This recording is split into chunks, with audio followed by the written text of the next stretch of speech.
Se loger, se nourrir, se chauffer coûte de plus en plus cher. Les salaires en Belgique permettent-ils de vivre dignement? Cette question, nous vous l'avons posée. Oui, les salaires sont nettement trop bas. Il y en a même qui parlent de survivre au niveau de ma famille, au niveau des amis et tout. Donc, ouais, vraiment, ils ont du mal à jouer debout, même s'ils ont un bon travail. Il m'arrive parfois d'arriver en fin de mois et d'être trop juste. Donc, je peux me fier au salaire aussi de ma compagne. Parce que moi, j'ai cette chance-là d'être à deux dans mon foyer. Maintenant, tout le monde n'a pas cette possibilité-là. Il y a des mois où c'est très compliqué, quoi. Très compliqué de payer les factures et de se faire plaisir. En fait, c'est pas possible d'associer les deux souvent. Donc voilà, moi je touche 1 200 € par mois avec un loyer de 610 € et je vis toute seule. Donc déjà, puis si on décompte toutes les autres factures, ça devient très compliqué.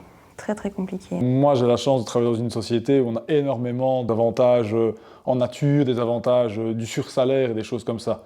Le salaire de base, la commission paritaire de l'eau minérale, ça ne vend pas du rêve, puisque moi j'ai commencé en métallurgie évidemment, donc la différence.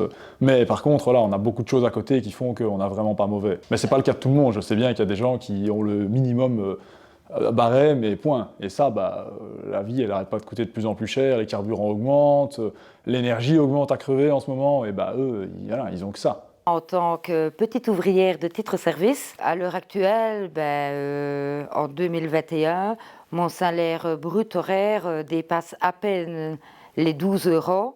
Et voilà, c'est pas suffisant. Enfin, c'est pas suffisant pour pouvoir vivre, payer un loyer, payer une voiture, payer les charges, payer la nourriture, payer tout ce qui est médical, payer pour les enfants. C'est très compliqué.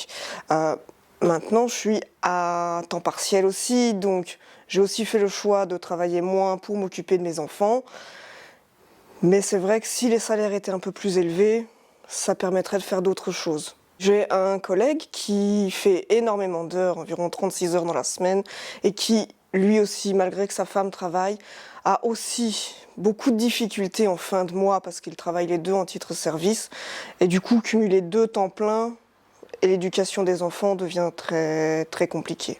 Ce serait plus intéressant d'avoir un salaire de base plus élevé et moins d'avantages extra-légaux pour que tout le monde ait droit à ce même bonus.